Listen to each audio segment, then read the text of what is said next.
So I've been running D&D online for the past 3 weeks, and I have learned a lot about navigating the game on a completely different medium.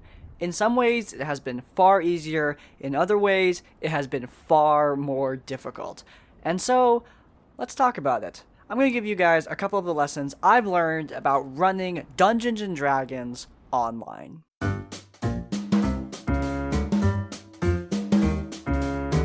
Alright, so the first lesson I have definitely learned is that you need to run the program and test technical difficulties long before the session starts.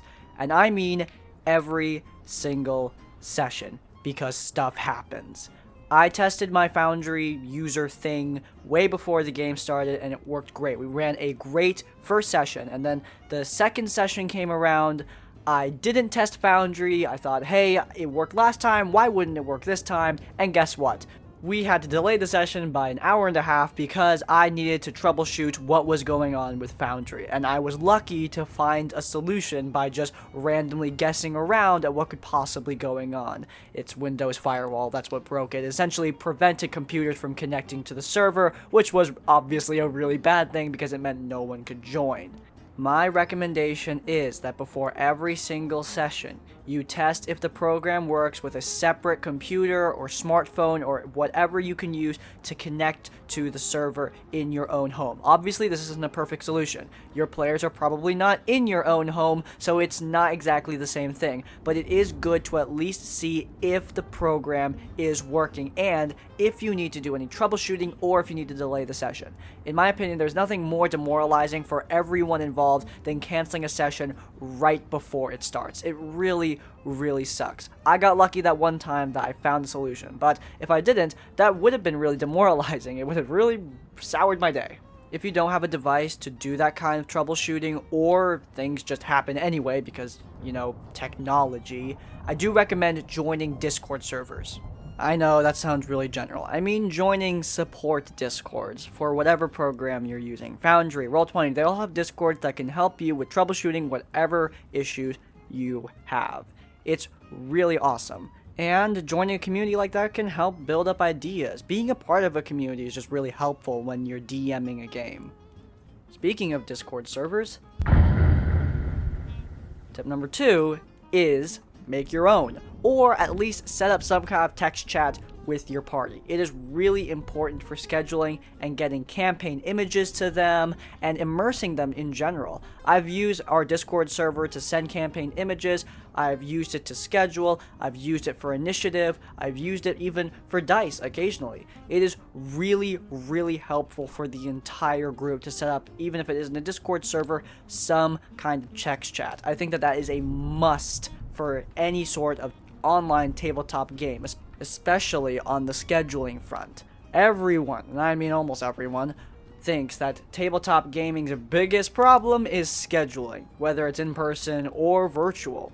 And I think it's especially true in virtual because it's harder to figure out schedules when you're not all sitting in a room looking through your work schedules together.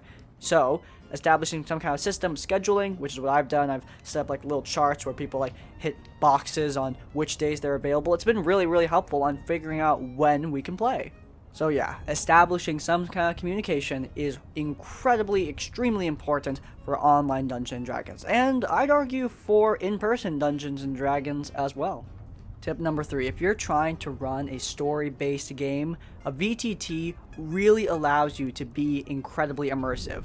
Use that to your advantage. Music, ambience, all of these make the game so much easier to play, at least for me and my party. Not that I didn't use these things before. I played music and ambience over a speaker when we were playing in person, but now with the headphones and with a screen, with pictures and campaign images, I don't know, it just feels like we're almost experiencing our own little audio drama. It's really, truly fun. And it's making it much easier, at least for me, to DM. I have never had such an easy time describing characters, settings, etc. It has become much more natural. Additionally, I've never seen my players roleplay as their characters more. When we started out in person, and even when we got to the end, role-playing in character was something that they did, but not very often. Now, I can routinely sit back and just watch them have a conversation in character. It is great. I think this is due to multiple factors, but I think a big one is that me and my players, we are immersed in the world. It's much easier for us to play our roles if we feel like we're a part of the universe that we're building together, the story that we're creating. A lot of virtual tabletops have options for ambience and music, etc., but there are also separate programs like Watch Together that work wonders for playing music for you and your entire party. I use a combination of Foundry's music features for ambience and Watch Together for all of the actual music that plays during the game. I think Watch Together does it slightly better because Foundry's music, and ambience for that matter, kind of works when it wants to. Alright, next up is online etiquette. Luckily, me and my party, we haven't had to really deal with this. With the exception of talking over each other occasionally, we don't need to deal with any etiquette or problems with not hearing people. But it's something that you might need to deal with because, yeah, it's really easy to mess that kind of thing up. And by the way, messing up online etiquette, that makes you sound like a dick, but it's really not. Being online and talking to other people online, that is really difficult. It genuinely is. Just because you mess up doesn't mean you're a bad person or that you're rude or disrespectful. It just means that you messed up, just like most people do when they're trying to have a group of 6+ people talk to each other online.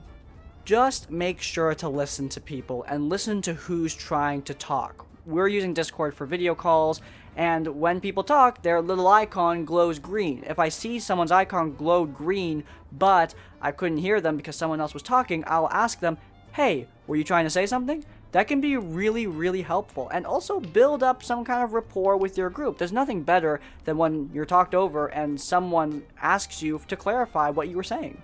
D&D has a lot of talking. I don't think anyone wants to dispute that. Oh wait, this is the internet. Making said talking much easier makes the game itself much easier to play. The final lesson to take away from this video is that playing D&D online, transitioning from in-person to online, it's hard. It's definitely not easy. But I have really enjoyed it. It has been amazing. There are aspects of in-person play that I miss, but this definitely hasn't been as difficult as I thought it would be. As long as you're willing to roll with the punches and figure out the issues, playing D&D online can be an amazing experience. Alright, if you guys enjoyed this episode of Tabletop Tavern Tips and you want to see more, then please do hit that like button. If you want to see more content from Crispy's Tavern, then please do hit that subscribe button. And finally, if you want to leave your own tips or thoughts, go down to the comments down below. In essence, like, comment, subscribe. I will see you all next time. Farewell.